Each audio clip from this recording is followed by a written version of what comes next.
പരിശുദ്ധ പരമ ദിവ്യകാരുണ്യമേ, എന്നേരവും ആരാധനയും സ്തുതിയും പുകഴ്ചയും ഉണ്ടായിരിക്കട്ടെ. പരിശുദ്ധ പരമ ദിവ്യകാരുണ്യമേ, എന്നേരവും ആരാധനയും സ്തുതിയും പുകഴ്ചയും ഉണ്ടായിരിക്കട്ടെ. പരിശുദ്ധ പരമ ദിവ്യകാരുണ്യമേ,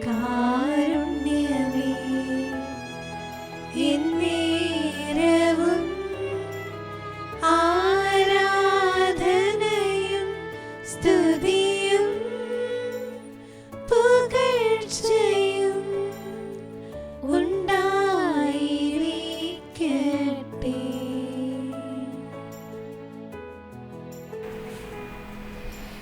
ഈശോയെ ആരാധന, ഈശോയെ നന്ദി, ഈശോയെ ആരാധന.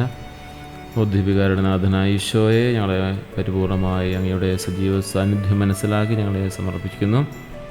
നാളെക്കുറിച്ചുള്ള ഞങ്ങളുടെ ആകുലതകളും ഞങ്ങളുടെ വിഷമങ്ങളും സങ്കടങ്ങളും ഞങ്ങളുടെ സന്തോഷങ്ങളും എല്ലാം ഈശോയെ പരിപൂർണമായി സമർപ്പിക്കുന്നു. ഈ നാൾ വരെ ഈ നൽകിയ എല്ലാ അനുഗ്രഹങ്ങളെയും തികഞ്ഞ നന്ദിയോടുകൂടെ ഞങ്ങൾ ഓർക്കുകയും ചെയ്യുന്നു. സങ്കീർത്തകൻ നമ്മോട് പറയുന്നു, സങ്കീർത്തനം 34:18 ഹൃദയം തകർന്നവർ കർത്താവ് സമീപസ്ഥനാണ്, മനസ്സ് തളർന്നവരെ അവിടുന്ന് രക്ഷിക്കുന്നു.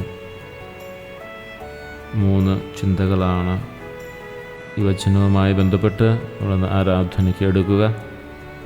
ഈശോയെ, അങ്ങയുടെ സജീവമായ സാമീപ്യം എപ്പോഴുമുണ്ട് എന്ന് ഈ വാക്കിലൂടെ ഞങ്ങളെ നീ ഓർപ്പിക്കുന്നുവല്ലോ. നമ്മൾ തനിച്ചാണെന്നും ആരും സഹായിക്കാനില്ലെന്നും തോന്നുമ്പോഴാണ് ദൈവം നമുക്ക് ഏറ്റവും അടുത്തെത്തുന്നത് എന്ന് നമുക്ക് തിരിച്ചറിയാം. നമ്മുടെ കണ്ണുനീരും നിശബ്ദമായ തേങ്ങലുകളും അവിടുന്ന് കാണും. അതുകൊണ്ടാണ് ഹൃദയം തകർന്നവർക്ക് കർത്താവ് സമീപസ്ഥനാണ് എന്ന് പറയുന്നത്. പലവിധ വേദനകളാൽ ഹൃദയം തകർന്നു പോകുമ്പോൾ ഈശോയിലേക്കൊരു നോട്ടം നമുക്ക് കൊണ്ടുവരാനായിട്ട് സാധിക്കട്ടെ.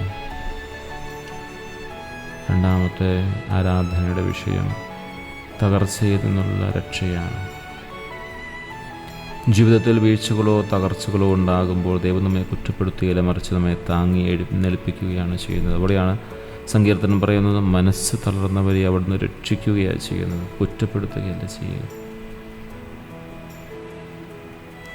തകർന്നു പോയവരെ, മാനസികമായി തകർന്നു പോയവരെ അവിടുന്ന് തൻ്റെ ഹൃദയത്തോട് ചേർത്ത് വയ്ക്കും. 3-ാമത്തെ ചിന്തയെന്ന് പറയുന്നത്, മുറിവേറ്റ ഹൃദയങ്ങളെ സുഖപ്പെടുത്തുന്ന വൈദ്യനാണ് നമ്മുടെ ദൈവം. അവിടെ നമുക്ക് സൗഖ്യം നൽകുന്നു, സ്വസ്ഥത നൽകുന്നു എന്നുള്ളതാണ്. അവിടുത്തെ സാന്നിധ്യത്തിൽ മനസ്സിൻ്റെ എല്ലാ ഭാരങ്ങളും അലിഞ്ഞു പോവുകയും മുറിവേറ്റ ഹൃദയങ്ങളെ സുഖപ്പെടുത്തുന്ന, ജീവിതത്തിൽ വീഴ്ചകളും തകർച്ചകളും ഉണ്ടാകുമ്പോൾ താങ്ങി നിർത്തുന്ന, നമ്മൾ ഒറ്റയ്ക്കല്ല എന്നുള്ള ചിന്തയോടുകൂടി എപ്പോഴും നമ്മുടെ കൂടെ നടക്കുന്ന ദൈവം, ആ ദൈവത്തെയാണ് നമ്മളിപ്പോൾ ആരാധിക്കുകയും സ്തുതിക്കുകയും ചെയ്യുന്നത്. ഈശോയെ, നിൻ്റെ സാന്നിധ്യത്തെ ഞാൻ തിരിച്ചറിയുന്നു. ഞങ്ങളുടെ ഓരോ ശ്വാസത്തിലും ഞങ്ങളുടെ കൂടെയുണ്ട് എന്ന് ഞങ്ങൾ തിരിച്ചറിയുന്നു.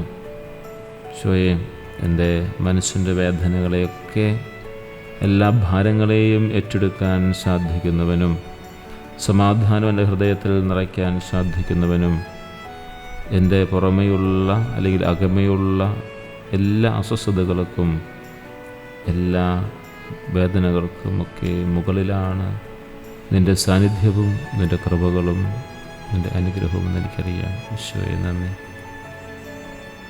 ഈശോയെ, അങ്ങിൽ ശരണം പ്രാപിക്കുന്നവർ, അങ്ങയോട് കൂടെയായിരിക്കുന്നവർ ഒരിക്കലും പരാജയപ്പെടുകയില്ല എന്നും അങ്ങയുടെ സജീവ സാന്നിധ്യത്തിലായിരിക്കുന്നവരിലേക്ക് എപ്പോഴും അങ്ങയുടെ തിരുരത്വത്തിൻ്റെ അഭിഷേകം നൽകിക്കൊണ്ടവരെ കാത്തുപരിപാലിക്കുമെന്ന് ഓർമ്മിപ്പിക്കുന്നുവല്ലോ.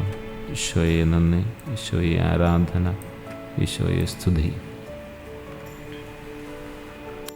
പരിശുദ്ധ പരമ ദിവ്യകാരുണ്യമേ,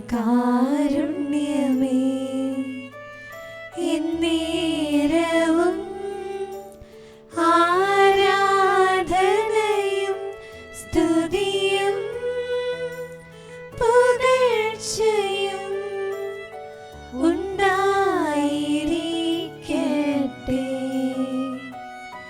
പരിശുദ്ധ പരമ ദിവ്യകാരുണ്യമേ,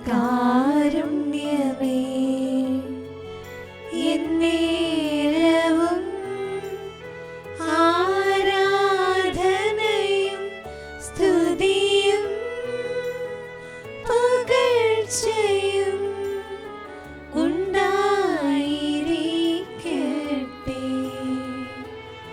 പരിശുദ്ധ പരമ ദിവ്യ